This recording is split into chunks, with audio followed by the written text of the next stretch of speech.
Hi hello friends, ಎಲ್ಲರೂ ಹೇಗಿದ್ದೀರಾ?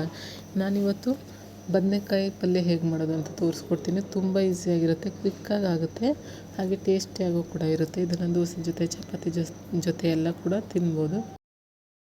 ಬನ್ನಿ ಹೇಗೆ ಮಾಡೋದು ಅಂತ ನೋಡ್ಕೊಂಬರೋಣ. ನೋಡಿ, ನಾನಿವಾಗ ಸ್ಟವ್ ಮೇಲೆ ಒಂದು ಪಾತ್ರೆನ ಇಟ್ಕೊಂಡು ಅದಕ್ಕೆ 2-3 ಸ್ಪೂನಷ್ಟು ಅಡುಗೆ ಎಣ್ಣೆನ ಹಾಕಿದ್ದೀನಿ. ನಂತರ ಅದಕ್ಕೆ ಸಾಸಿವೆ ಮತ್ತು 2 ಈರುಳ್ಳಿ ಚಿಕ್ಕದಾಗಿ ಕಟ್ ಮಾಡಿ ಹಾಕ್ಕೊಂಡಿದ್ದೀನಿ. ನಂತರ ಕರಿಬೇವಿನ ಸೊಪ್ಪು ಎಲ್ಲ ಕೂಡ ಹಾಕಿ ನೀಟಾಗಿ ಫ್ರೈ ಮಾಡ್ಕೊಳ್ಳೋಣ.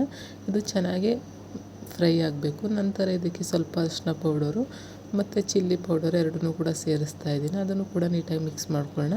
ನೀವು ಬೇಕು ಅಂದರೆ ಹಸಿರು ಮೆಣಸಿನ್ಕಾಯನ್ನು ಕೂಡ ಆ್ಯಡ್ ಮಾಡ್ಕೊಬೋದು. ನಾನು ಮೆಣಸಿನ ಪೌಡರ್ ಹಾಕ್ತಾಯಿದ್ದೀನಿ. ನಂತರ ಒಂದು ಟೊಮೊಟೊನ ಚಿಕ್ಕದಾಗಿ ಕಟ್ ಮಾಡ್ಕೊಂಡು ಅದನ್ನು ಕೂಡ ಸೇರಿಸ್ಕೊಂಡು ಅದನ್ನು ಕೂಡ ಫ್ರೈ ಮಾಡ್ಕೊತಾ ಇದ್ದೀನಿ. ಕೆಲವರು ಬದನೆಕಾಯಿ ಗೊಜ್ಜೆಲ್ಲ ಚೆನ್ನಾಗಿರಲ್ಲ, ಪಲ್ಯ ಚೆನ್ನಾಗಿರಲ್ಲ ಅಂತ ಮಾಡಲ್ಲ, ಬಟ್ ಟ್ರೈ ಮಾಡಿ ತುಂಬ ಚೆನ್ನಾಗಿರುತ್ತೆ.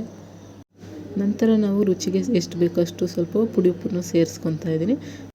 ನೋಡಿ, ನಾನು ಒಂದು 1/4 kg ಅಷ್ಟು ಬದನೆಕಾಯಿನ ಕಟ್ ಮಾಡಿ ಇಟ್ಕೊಂಡಿದ್ದೀನಿ. ಅದನ್ನು ಕೂಡ ಹಾಕ್ಕೊಂಡು ಚೆನ್ನಾಗಿ ಬೇಯಿಸ್ಕೊತಾ ಇದ್ದೀನಿ. ಇದಕ್ಕೆ ಉಪ್ಪು ಖಾರ ಎಲ್ಲ ಚೆನ್ನಾಗಿ ಹಿಡಿಯೋ ತನಕ ಚೆನ್ನಾಗಿ ಬೇಯಿಸ್ಕೊಬೇಕು. ಮತ್ತು ಬೆಂದಾದಮೇಲೆ ಮತ್ತೆ ರುಚಿ ನೋಡ್ಕೊಂಡು ನಾವು ಉಪ್ಪು ಬೇಕು ಅಂದರೆ ಉಪ್ಪನ್ನು ಆ್ಯಡ್ ಮಾಡಿಕೊಂಡ್ರೆ ಫೈನಲಿ ಬದನೆಕಾಯಿ ಪಲ್ಯ ರೆಡಿ ಆಗುತ್ತೆ. ತುಂಬ ಟೇಸ್ಟಿಯಾಗಿರುತ್ತೆ, ತುಂಬ ರುಚಿನೂ ಕೂಡ ಚೆನ್ನಾಗಿರುತ್ತೆ. ನೀವು ಕೂಡ ನಿಮ್ಮ ಮನೇಲಿ ಟ್ರೈ ಮಾಡಿ. ಹಾಗೆ ಇಷ್ಟ ಆದರೆ ನಿಮ್ಮ ಫ್ರೆಂಡ್ಸ್ ಆ್ಯಂಡ್ ಫ್ಯಾಮಿಲಿಗೂ ಕೂಡ ಶೇರ್ ಮಾಡಿ. ಯಾರೆಲ್ಲ ನನ್ನ ಚಾನಲ್ ನೋಡ್ತಾ ಇದ್ದೀರಾ, ವೀಡಿಯೋಸ್ ಇಷ್ಟ ಆದರೆ ಸಬ್ಸ್ಕ್ರೈಬ್ ಮಾಡ್ಕೊಳ್ಳಿ. ಹೀಗೆ ಸಪೋರ್ಟ್ ಮಾಡ್ತಾಯಿರಿ. Thank you.